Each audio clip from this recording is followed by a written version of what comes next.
Muy bien, muchas gracias, Padre Víctor, por esta oportunidad. Es venir a casa siempre, estoy disponible y muchas gracias por la presencia y por la atención. Mi charla se titula La esperanza, ilusión o realidad en la Iglesia de hoy. Voy a hablar, son 5 puntos, voy a intentar desarrollar todo este argumento y luego al final tendremos un tiempo para diálogo, si hay alguna pregunta o si hay alguna cuestión que ustedes quieran plantear. El punto primero, la esperanza, virtud pequeña. Comienzo con un antiguo mito griego. Hemos oído todos hablar, y recordamos, la caja de Pandora. La caja de Pandora. ¿De qué era aquello? ¿Qué es lo de la caja de Pandora? Pandora fue la primera mujer creada por los dioses. Y cada uno de los dioses le fue dando un regalo. Uno le dio la belleza, la sabiduría, incluso la astucia. Hera le regaló la curiosidad. Y Zeus, el padre de los dioses, el rey de los dioses, le entregó una caja con la instrucción de no abrirla jamás, no abrirla nunca. Pero sabemos que, tentada por la curiosidad, Pandora abrió la caja y liberó todos los males, que encerraba aquella caja y que salieron todos ellos y que asolaron el mundo y están presentes en el mundo desde entonces. El dolor, la enfermedad, la guerra, la pobreza, salieron todos. Pero pocos recuerdan el final de esta historia. La última que quedó en la caja, muy pequeña, muy débil, y que salió antes de que Pandora cerrase la caja, fue la esperanza. De ahí viene la frase, ¿no? La esperanza es lo último que se pierde. Bien. La esperanza es la más humilde de las 3 virtudes teologales porque permanece oculta, dice el Papa Francisco. Y recuerda al poeta francés Charles Péguy, que nos dejó unas páginas muy hermosas sobre la esperanza. Dice Péguy: una llama temblorosa ha atravesado el espesor de los mundos. Una llama vacilante ha atravesado el espesor de los tiempos. Una llama ansiosa ha atravesado el espesor de las noches. Una llama inextinguible al soplo de la muerte. Esa pequeña esperanza que parece de nada, esa niñita pequeña, inmortal. Esta pequeña esperanza, que parece cosa de nada, permanece, sin embargo, tras los desastres nacionales, familiares, religiosos o personales.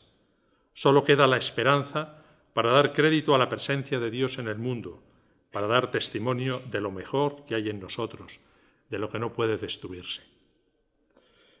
Y continúa Péguy: la pequeña esperanza avanza entre sus 2 hermanas mayores y no se la toma en cuenta. Por el camino de la salvación, por el camino carnal, por el camino escabroso de la salvación, por la senda interminable, por la senda entre sus 2 hermanas, la pequeña esperanza avanza. Sí, la esperanza avanza entre sus 2 hermanas mayores, la fe y la caridad, sujeta de sus manos, pero en realidad es ella quien las dirige. El Papa Francisco se ha referido en muchas ocasiones a esta excelente virtud. Recuerdo y recojo algunas frases del Papa Francisco en sus catequesis, en sus homilías, que se ha referido, ya digo, es una referencia muy constante en su magisterio. No es cierto, dice el Papa, que mientras hay vida hay esperanza. Decimos nosotros, mientras hay vida hay esperanza. Y el Papa, esto no es cierto. A lo sumo es lo contrario. Es la esperanza la que mantiene en pie a la vida, la que la protege, la que la custodia y la que la hace crecer. La esperanza, dice también, es una virtud arriesgada, una virtud, como dice San Pablo, de una ardiente expectativa hacia la revelación del Hijo de Dios. No es una ilusión, es una virtud que nunca decepciona, nunca decepciona. Si esperas, nunca serás decepcionado. Es una virtud concreta de cada día porque es un encuentro. La esperanza necesita paciencia, así como uno necesita tener paciencia para ver crecer el grado de mostaza. Es paciencia para saber que sembramos, pero es Dios quien da crecimiento. La esperanza no es un optimismo pasivo, sino por el contrario, es combativa, con tenacidad de quienes van hacia un destino seguro. Podríamos alargarnos mucho. Hay muchísimas y preciosas referencias del Papa Francisco a la virtud de la esperanza. Yo aquí, pues luego volveremos a algún otro texto del Papa Francisco, me planteo la pregunta de ser esperanzado, entonces, significa no darnos cuenta de la realidad del mundo. Es vivir un poco en babia, no darnos cuenta de que hay cosas muy negativas, no darnos cuenta de los desastres del mundo. ¿Es la esperanza quizás un modo de huida de los problemas presentes, un modo de huir, de alienarnos, de enajenarnos y de negar lo que es una realidad, lo que es una evidencia en nuestro mundo? Bien, me van a permitir que haga referencia al documento final de la segunda sesión del Sínodo de los Obispos, de octubre del 24. Este documento se inicia en el número 2 con un reconocimiento explícito de los males del mundo. Hay que tener los ojos abiertos, ojos para ver, darnos cuenta del mundo en el que vivimos, con sus luces y también con sus sombras. No vivimos en el país de las maravillas, ni debemos practicar pues, la política del avestruz, ¿no? Meter la cabeza y no darnos cuenta y que las cosas como si, que no nos afecten. Mirar para otro lado encerrados en el egoísmo de nuestras seguridades. Decimos también, ojos que no ven, corazón que no siente. Mejor no ver, no darnos cuenta, no saber. No me cuentes problemas, no quiero saber nada. No me cuentes desgracias, mejor no enterarme, prefiero no enterarme, para vivir más tranquilo y vivir más feliz. Esto lo decimos con frecuencia, esta actitud. Precisamente así, sin embargo, con esta actitud, nos vamos forjando un corazón insensible, petrificado, un corazón frío, un corazón, en definitiva, muerto. Nos matamos a nosotros mismos, nos petrificamos, nos insensibilizamos. Porque el egoísmo siempre es una opción de muerte, siempre. Ser egoísta significa apostar por la muerte, significa morirnos en vida, estar muertos, tener un corazón muerto. Discernir y leer los signos de los tiempos significa también ver las marcas de las heridas de Cristo transfiguradas por la vida nueva, pero grabadas para siempre en su humanidad. Esto es lo que dice también el documento final del sínodo en el número 2. Estas heridas siguen sangrando en el cuerpo de tantos hermanos y hermanas, también a causa de nuestras culpas. Y el documento final enumera algunos dramas de la historia para reconocer el sufrimiento que nos rodea y que nos penetra. Los rostros de los niños aterrorizados por la guerra. Hemos visto, es horroroso. Esas matanzas, esos bombardeos, esas muertes de niños que han perdido la alegría, que tienen en su rostro la marca del terror. El llanto de las madres, los sueños rotos de tantos jóvenes, los refugiados que afrontan viajes terribles, las víctimas de las injusticias sociales. En esta línea, el documento de síntesis de la primera sesión de octubre de 2023 se había referido también en el número 4 a las diferentes formas de pobreza que nos asolan y están presentes en el mundo. Entre los muchos rostros de los pobres, dice, están los de todos aquellos que no tienen lo necesario para vivir una vida digna.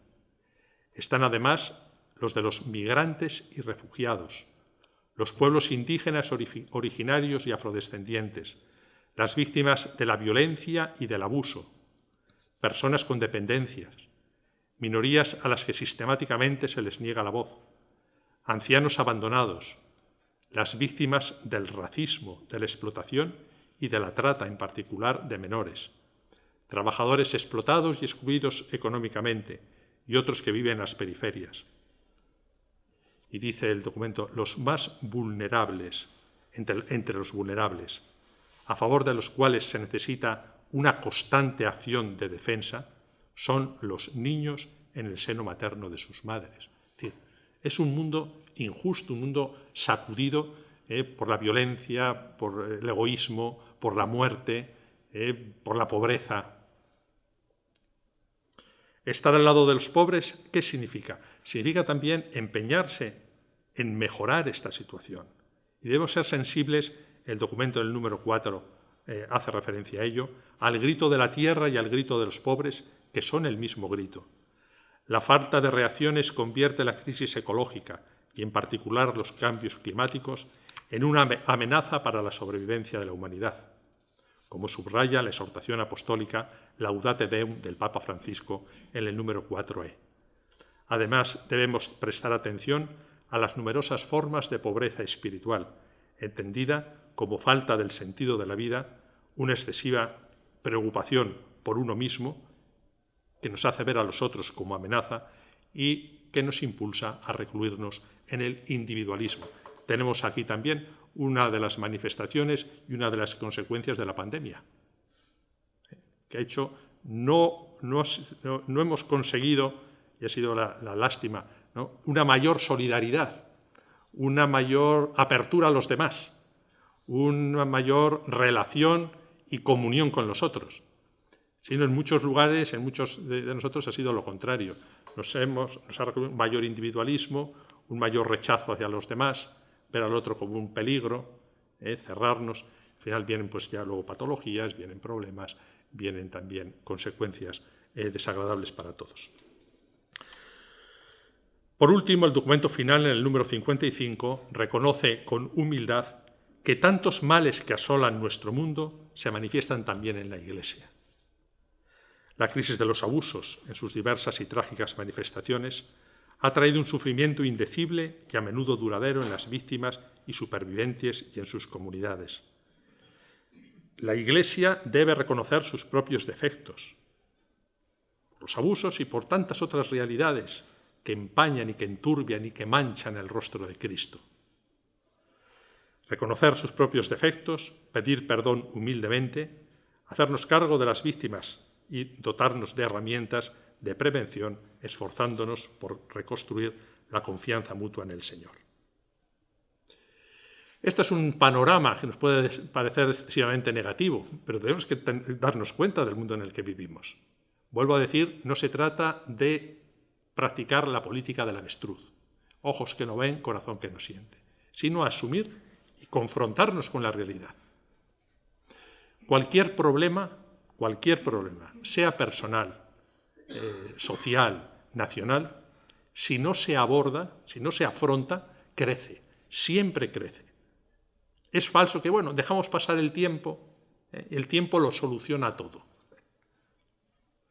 Hay que afrontar los problemas. Y hay que afrontarlos buscando las raíces del problema. Preguntándonos el por qué.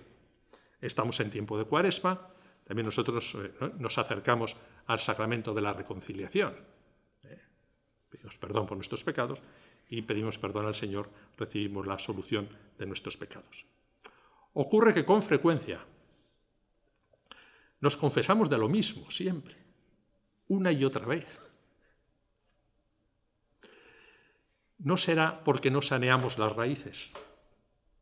Si las raíces están mal, los frutos serán malos. Por eso no es tan importante lo que he hecho, el hecho o lo que no he hecho, sino preguntarnos el por qué. ¿Por qué de esta realidad? ¿Por qué he actuado así? ¿O por qué no he actuado como debía actuar? Buscar la raíz del problema y sanearla. Ver el por qué y sanearla. Entonces, si se sanea la raíz, los frutos serán buenos. Si no, reiteradamente sigue lo mismo. No cambiamos. Y solamente podemos sanear la raíz desde Dios. Tenemos que dejar que el Señor nos transforme, nos cambie, nos cure, con su gracia y con la fuerza de su amor. Por eso, ante todo este panorama que tenemos en el mundo y en la Iglesia, tantos aspectos negativos, casi estamos tentados, y es una tentación, estamos tentados de caer en la desesperanza, Esto no hay quien lo arregle, decimos. Esto no hay quien lo arregle. No se puede cambiar. Siempre ha sido así, siempre será así. El teólogo Ruiz de la Peña, citando a Moltmann, el gran teólogo de la esperanza, Moltmann, afirma que estamos asistiendo a la quiebra de la esperanza en el marco de la cultura increyente. Esta cultura se presenta hoy en sociedad no solo como descreída, el mundo de la increencia, de los no creyentes, una sociedad descreída, sino también como desesperanzada. Una sociedad desesperanzada, sin esperanza. Nada tiene, pues, de extraño que un teólogo tan receptivo a los valores de la secularidad como Moltmann haya escrito que jamás ha habido en las sociedades ricas de este mundo tanta desorientación, resignación y cinismo, tanto autoaborrecimiento. Son palabras de Moltmann en el libro La justicia crea futuro. Tercer punto, para encender la luz, los caminos. Ante este panorama, decía, debemos caer en la desmoralización y en la desesperanza. El dominico Albert Nolan, en una lección magistral dictada el 15 de noviembre de 2008 en Johannesburgo, con motivo de su nombramiento como maestro en Sagrada Teología, decía que para el cristiano, para todo cristiano, la esperanza existe y siempre la habrá. Para todo cristiano existe siempre la esperanza. Debe existir siempre la esperanza. Es decir, la desesperanza, la negatividad, no es una característica cristiana. No es una característica cristiana. El pesimismo no es cristiano. Y ahí que el Papa insiste también tanto en esto, ¿no? En la alegría cristiana, en la alegría. Hay un documento hermoso de Pablo VI sobre la alegría cristiana. En palabras de Pablo, nosotros esperamos contra toda esperanza. Es decir, nos mantenemos firmes en la esperanza aun cuando no parezca haber en absoluto signos de esperanza. Como dice, no, es que no hay signos de esperanza. Oiga usted, ¿en qué voy a esperar? Estamos viendo un mundo, pues, muy negativo, lleno de guerras, de injusticias, de violencias, de egoísmos. No hay signos de esperanza. Bien, nosotros los cristianos nos mantenemos firmes en la esperanza, aun cuando no parezca haber en absoluto signos de esperanza. ¿Por qué? ¿Por qué? Porque nuestra esperanza no se apoya en los signos. Nuestra esperanza no se apoya en los signos. Nuestra esperanza se apoya en Dios y únicamente en Él. De ahí que podamos esperar contra toda esperanza. No se apoya en los signos. Es que no hay signos de esperanza. Mi esperanza no se apoya en los signos, que son frágiles, que son engañosos. Se apoya en Dios. Nuestra esperanza se apoya únicamente en Dios. Al menos tratamos de hacerlo así. Por eso, dice Albert Nolan, la utopía del socialismo y la utopía del capitalismo presentan un mundo unidimensional, sin trascendencia, y fracasan. Esa esperanza política fracasa y genera el mayor dolor. La clave la encontramos formulada en el Salmo 146. Recordamos ese bonito salmo. No confiéis en los príncipes, seres de polvo que no pueden salvar, porque exhalan el espíritu y vuelven al polvo. Ese día perecen sus planes. El mensaje bíblico no cesa de poner en guardia frente a la tentadora oferta de la serpiente, que sigue presente. Seréis como dioses. Dios es un peso que no te permite desarrollar tu libertad. Si quieres ser libre, si quieres ser feliz, libérate de Dios, libérate de lo religioso, libérate de Dios, que es opresivo. Y serás Dios, tú serás Dios, tú serás dueño de tus destinos, no estarás sometido a nadie. La tentación de la serpiente, que continúa hoy, y que continúa y que está detrás de todo pecado, y a nosotros nos sigue tentando. es sutil, se mete. Seréis como dioses. Y al final vemos que en el relato bíblico lo que descubren es que están desnudos, es decir, no son como dioses, sino la degradación del ser humano. Desnudos van los animales, van los locos. Liberarse de Dios significa romper la posibilidad de grandeza, de futuro, de esperanza. Pues bien, los modelos laicos de esperanza, los modelos ideológicos, los modelos políticos, yo te ofrezco la esperanza, modelo político, un modelo social, sociológico. Los modelos laicos de esperanza, al menos en sus presentaciones más ambiciosas, han flirteado con la seductora posibilidad del autoendiosamiento. Pero los elementos con los que la cultura secular pretendía llevar adelante el proyecto de ser como dioses se han revelado seres de polvo que no pueden salvar, que tras una efímera irradiación de poder y de gloria exhalan el espíritu y vuelven al polvo. Todo pasa. He aquí, desde la óptica creyente, la razón última del fracaso de las esperanzas seculares. Si ponemos nuestra esperanza en el mundo, en las ideologías y no en Dios, estamos condenados al fracaso. Pasan. No dan esperanza verdadera. Fracasan. Incluso generan mayor dolor.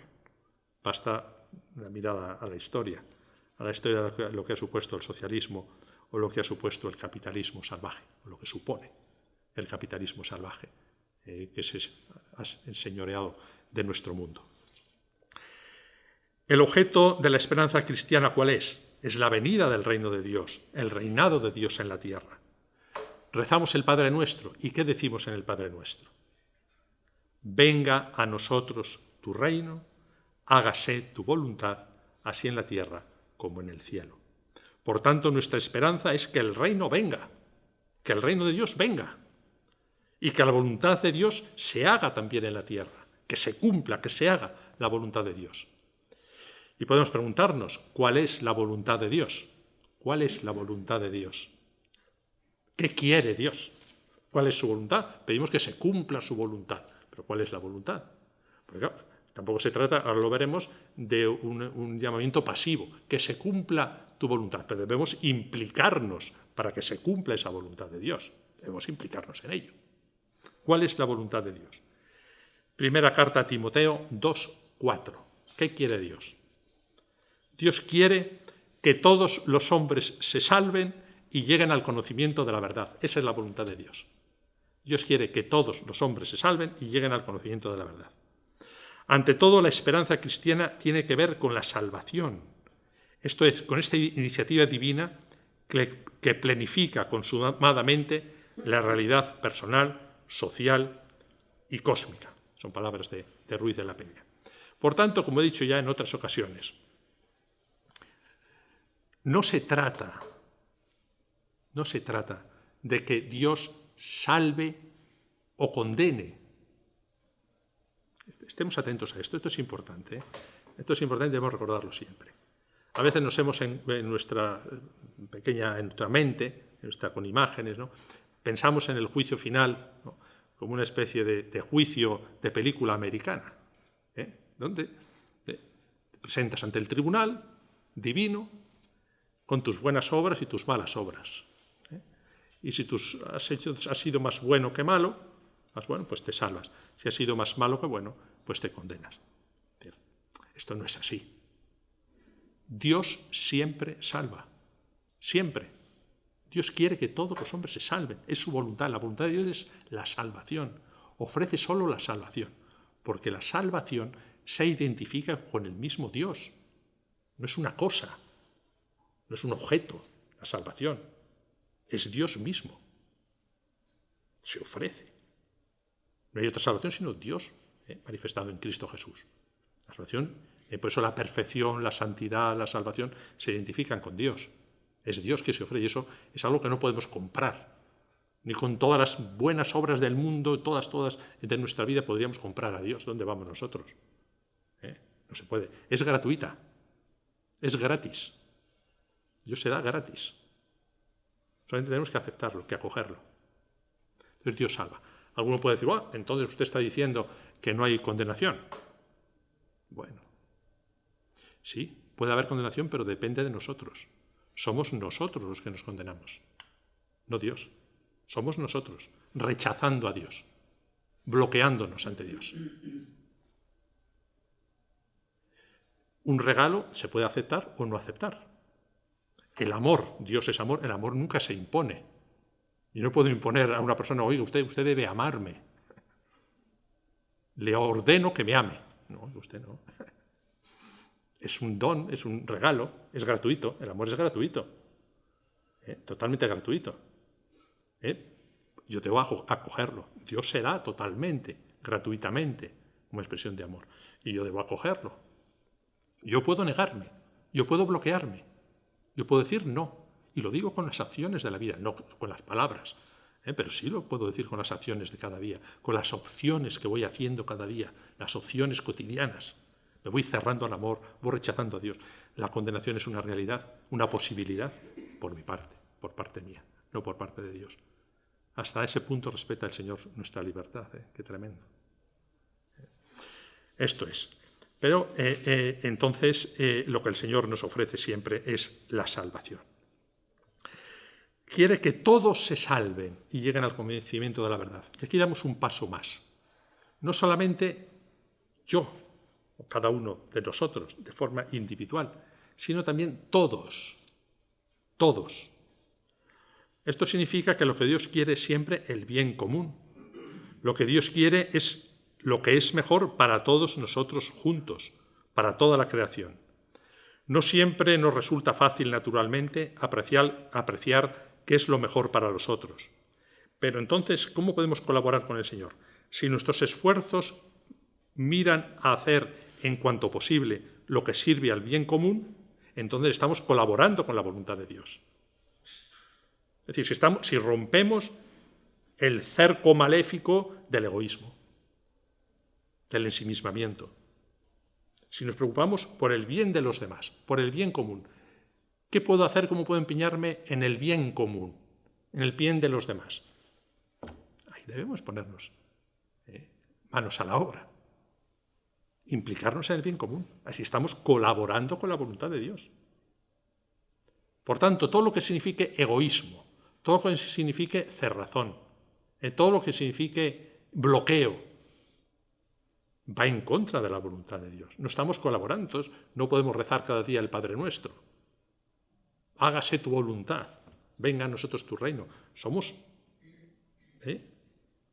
responsables también, corresponsables de que este reino de Dios llegue a todos los corazones y a todas las realidades. Esta es la realidad también de la misión, de la evangelización, que es una dimensión constitutiva de la Iglesia, de todo cristiano. No solamente de los misioneros que se van a tierras lejanas a predicar, cada uno de nosotros. Debemos implicarnos como cristianos, como comunidad cristiana, en la misión de la Iglesia, en la evangelización, en ser evangelio vivo en medio del mundo. Preocuparnos por el bien común, por el bien común, por el bien de los demás, por el bien de la sociedad. Implicarnos en ello.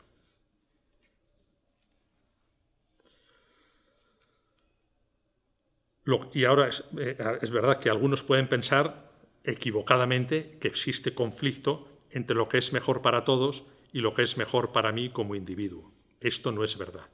Lo que es lo mejor para todos es también lo mejor para mí.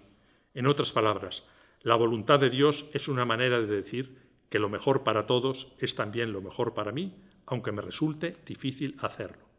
Es decir, el objeto de la esperanza cristiana es el bien común, que decía el padre Albert Nolan.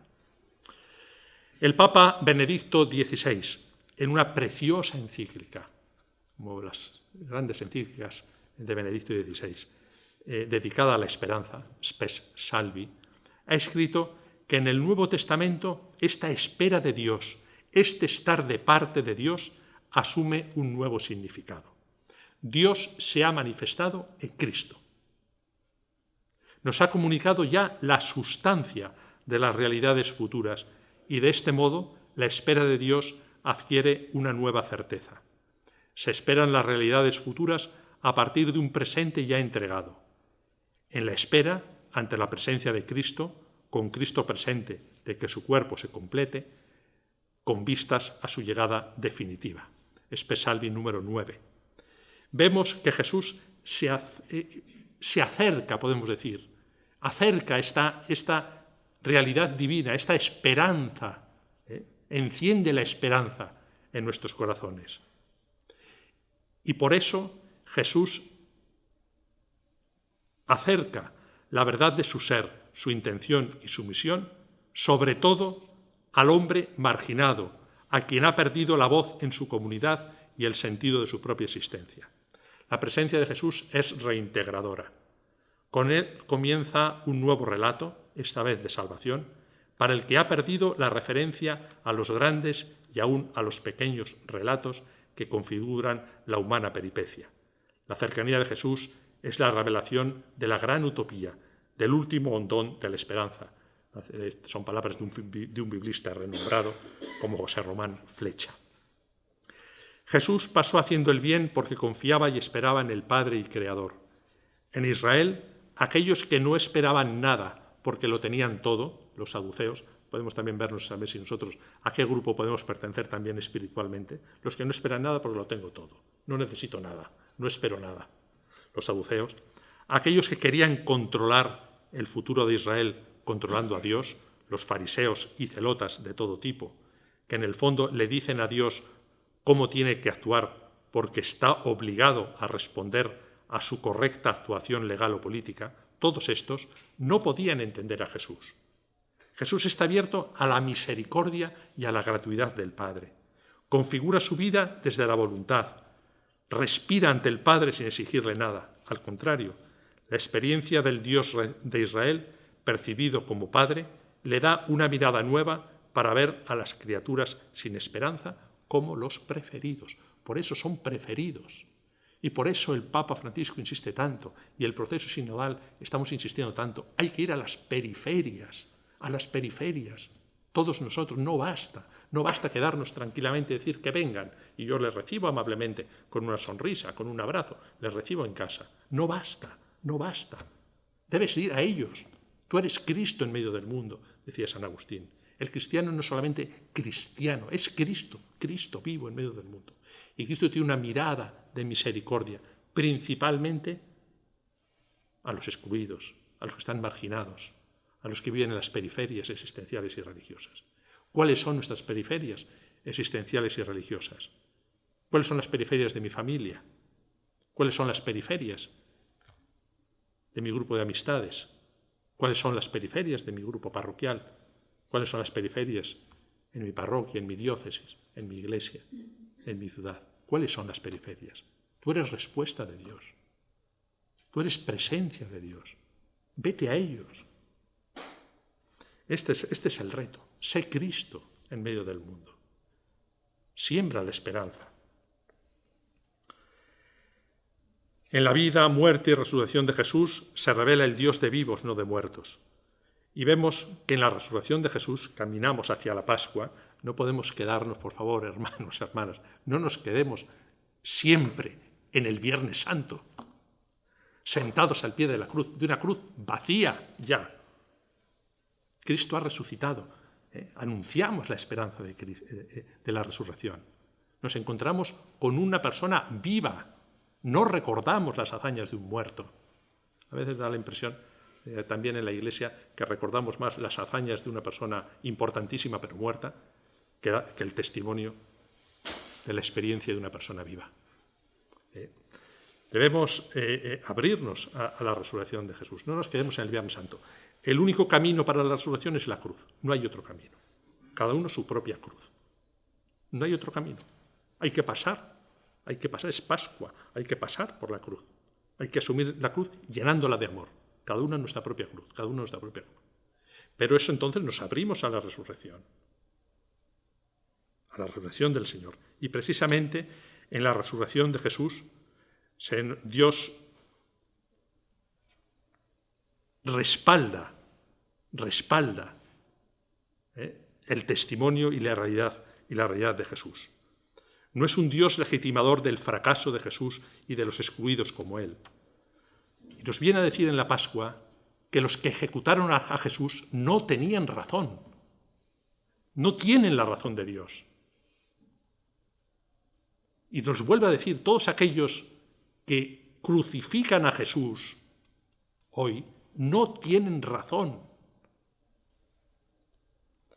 Creyendo que defendían a Dios no se le defiende.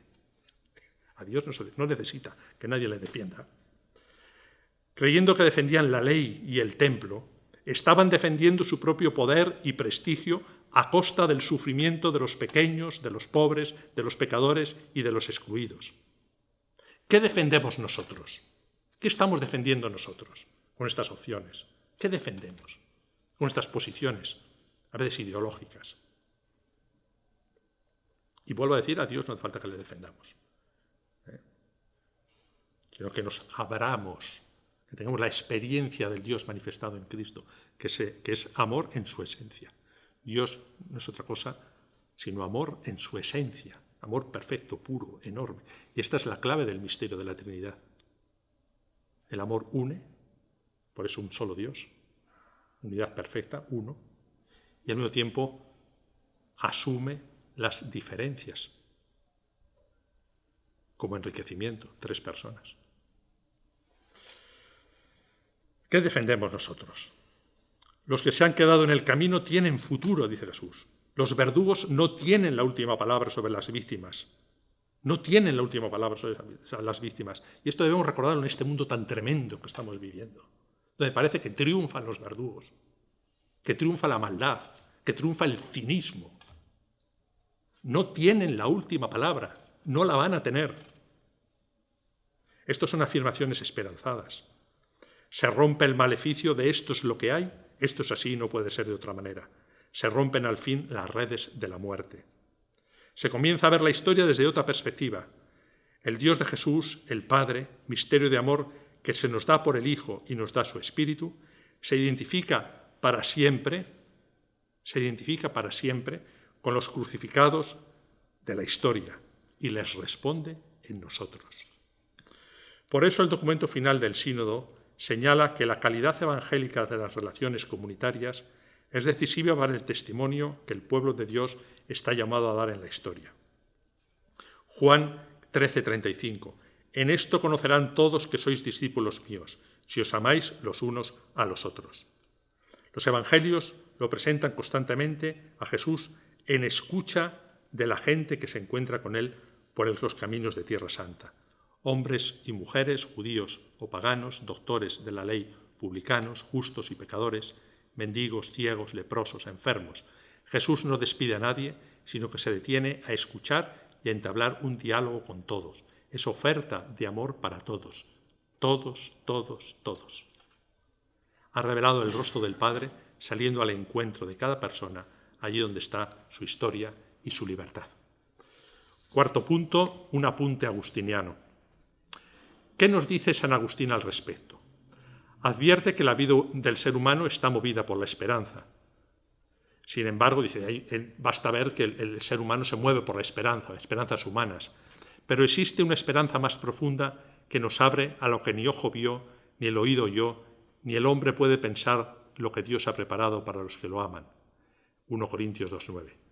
Frente a la esperanza cristiana, todos los anhelos humanos palidecen. No somos cristianos para alcanzar con nuestras súplicas una felicidad terrena, que poseen incluso muchos ladrones y delincuentes. No, los cristianos estamos destinados a otra felicidad que recibiremos cuando la vida de este mundo haya pasado completamente. Comentario al Salmo 62.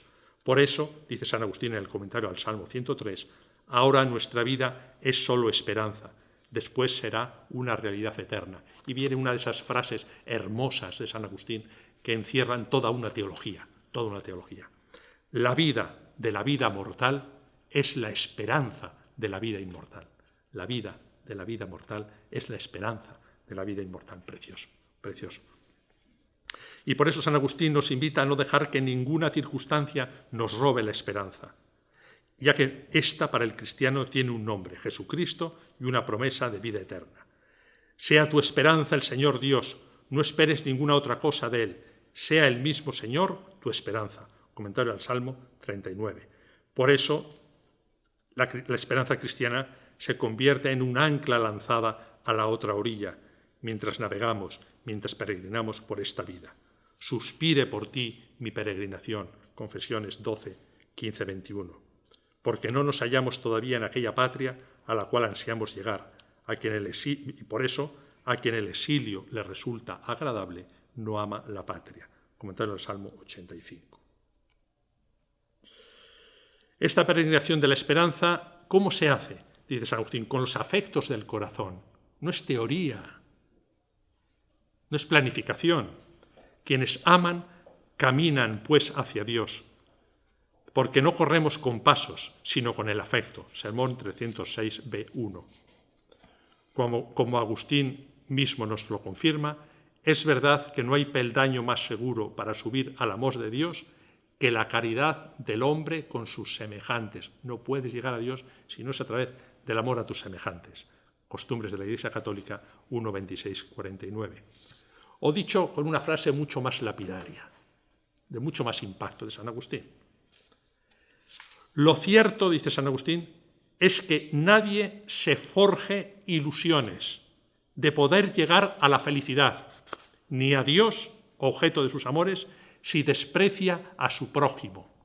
Si tú desprecias a tu prójimo, no puedes llegar a Dios. Es imposible. Es imposible.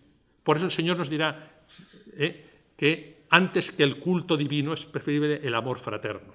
Si vas a presentar tu ofrenda ante el altar y te acuerdas que tu hermano tiene algo contra ti, deja tu ofrenda y vete a reconciliarte con tu hermano. Después vuelve y presenta tu ofrenda. No puedes llegar a Dios si desprecias al prójimo. Si no sientes el corazón misericordioso, un corazón afectado por tu hermano, si no eres hermano, si no eres hermana. La solidaridad para con nuestros semejantes implica empeñarnos por instaurar la justicia, ya que el trabajo de Dios es la justicia. Sermón 49, 2.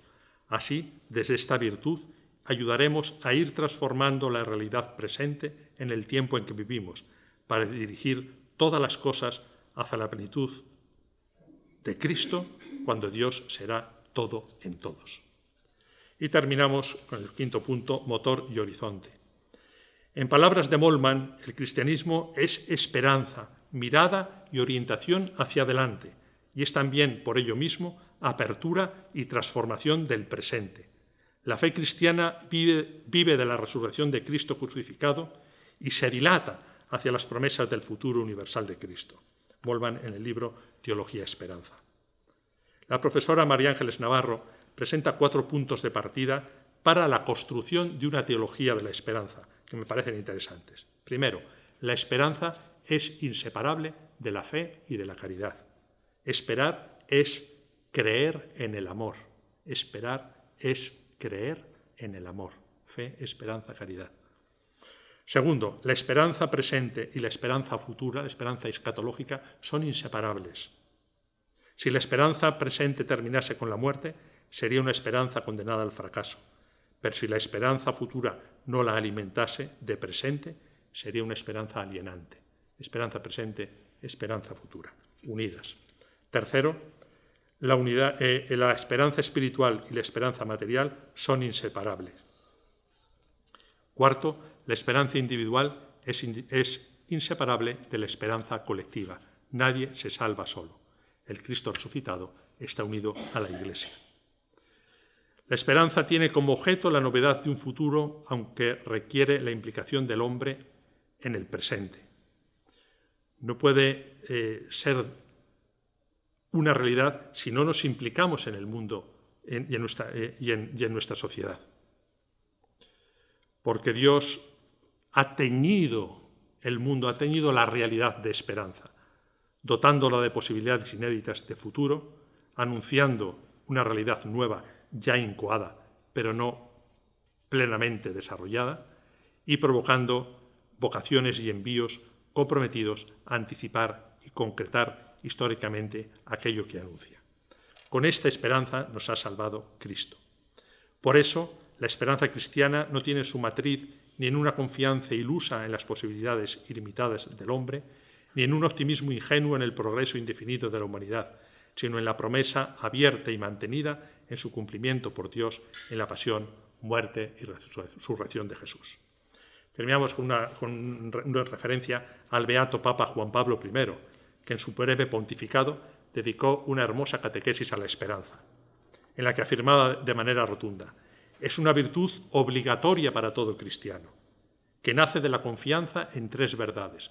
¿Cómo podemos alimentar nosotros nuestra esperanza? Decimos, bueno, esto me parece bien, pero yo al final, ¿cómo puedo alimentar mi esperanza? Teniendo presente en la mente, en el corazón, tres realidades. Siempre, siempre. Primero, Dios es todopoderoso.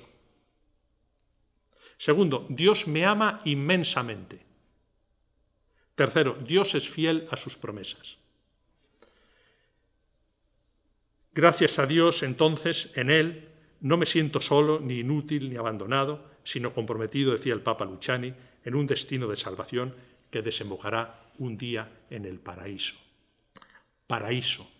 Es una de las últimas palabras pronunciadas por Jesús en la cruz al dirigirse al buen ladrón. Termino ahora sí con un hermoso texto del Papa Francisco pronunciado en la audiencia general del 25 de octubre de 2017. El paraíso no es un lugar como en las fábulas, ni mucho menos un jardín encantado. El paraíso es el abrazo de Dios, amor infinito, y entramos en él gracias a Jesús, que murió en la cruz por nosotros. Donde está Jesús hay misericordia y felicidad. Sin él existe el frío y las tinieblas. A la hora de la muerte, el cristiano repite a Jesús: acuérdate de mí.